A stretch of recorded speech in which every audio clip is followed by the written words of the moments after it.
Hello అండి, ఈరోజు మన రెసిపీ వచ్చేసి సొరకాయ సాంబార్ ప్రిపేర్ చేస్తున్నాను. దీనికోసం అయితే నేను ఒక 150 గ్రామ్స్ కందిపప్పు తీసుకుని కుక్కర్లో వేసి 2 సార్లు వాటర్ వేసి శుభ్రంగా కడిగేసుకోవాలి.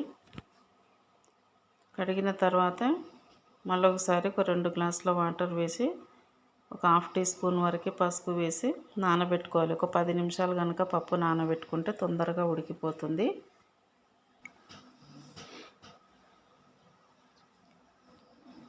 వాటర్ సరిపడినంతగా వేసుకోవాలి, లేకపోతే బాగా కుక్కర్ అనేది పొంగిపోతుంది కదా. నేను మామూలుగా మీడియం సైజు గ్లాస్తోని 2 గ్లాసులు వాటర్ వేసాను. వేసిన తర్వాత పసుపు వేసి కుక్కర్ మూత పెట్టేసి ఒక 10 నిమిషాలు అలాగే పక్కకు పెట్టేసుకుందాం. తర్వాత స్టవ్ మీద పెట్టేస్తే కనుక ఒక 2-3 నిమిషాల్లోనే పప్పు అనేది ఉడికిపోతుంది. ఇప్పుడు స్టవ్ పై ఒక గిన్నె పెట్టేసుకుందాం.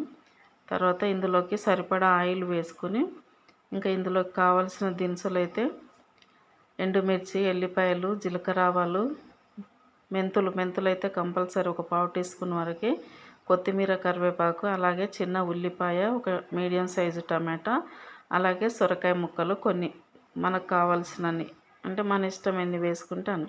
ఇవన్నీ కూడా తాలింపులో వేసుకోవాలి. ఫస్ట్ వేసుకున్న తర్వాత ఒకసారి బాగా కలుపుకోవాలి.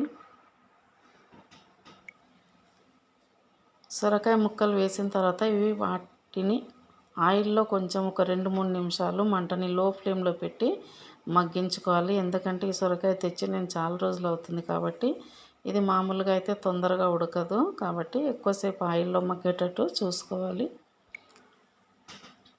ఇప్పుడు ఇక్కడ కందిపప్పు అయితే బాగా ఉడికిపోయింది కదా. ఇందులోకి సరిపడా ఉప్పు వేసుకొని అలాగే ఒక చిన్న నిమ్మకాయ సైజ్ అంత చింతపండు బాగా నారలన్నీ తీసి నేను కడిగి పెట్టేసుకున్నాను. ఆ చింతపండు కూడా ఇందులో వేసుకోవాలి. పప్పు అనేది వేడిగా ఉంటుంది కాబట్టి చింతపండు ఇందులో వేయగానే ఉడికినట్టుగా అవుతుంది. ఈ పప్పునైతే మెత్తగా ఎనుపుకోవాలి. ఇంకా ఈ సొరకాయ ముక్కలు అయితే ఆయిల్లో కొంచెం మగ్గిన తర్వాత ఇందులోకి మనం టమాటో కట్ చేసి పెట్టుకున్నాం కదా, ఒక మీడియం సైజు టమాటో, అది కూడా ఇందులో వేసుకోవాలి. వేసిన తర్వాత టమాటో అనేది కొంచెం మగ్గితే పులుపు అనేది అందులోకి ఇంకుతుంది కదా, సొరకాయ ముక్కల్లోకి టేస్ట్ అనేది చాలా బాగుంటుంది అట్లా ఉంటే.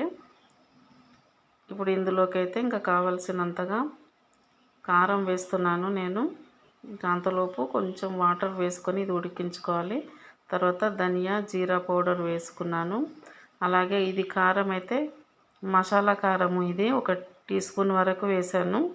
వేసిన తర్వాత ఇలా కలిపేసుకొని ఇందులో అయితే ఇంగువ కూడా పడింది, కాకపోతే క్లిప్ పోయింది. ఇది వేసుకున్న తర్వాత ఇలా బాగా ఉడుకుతుంది కదా, అప్పుడు ఎనిపి పెట్టుకున్న పప్పును కూడా ఇందులో పోసుకోవాలి. మనకి ఎంత వాటర్ కావాలనో అంత క్వాంటిటీ చూసుకొని పోసుకోవాలి. మరి ఎక్కువైనా అసలు బాగోదు, పప్పు అనేది పలసగా అయిపోతుంది కదా, టేస్ట్ అనేది అసలు బాగోదు. ఇలా వేసుకున్న తర్వాత ఒక 5-6 నిమిషాల పాటు స్టవ్ మీద పెట్టి ఉడికించుకుంటే సరిపోతుంది. ఇంక ఈ సాంబార్ అయితే చాలా టేస్టీగా ఉంటుంది రైస్లోకి. ఇంకా దీనికి సైడ్ డిష్గా బెండకాయ ఫ్రై కానీ, దొండకాయ ఫ్రై కానీ ఏదైనా చేసుకుంటే ఇంకా సూపర్గా ఉంటుంది. నచ్చితే ఒక లైక్ ఇవ్వండి, షేర్ చేయండి. మన ఛానల్ని అయితే సబ్స్క్రైబ్ చేసుకోండి. Thank you.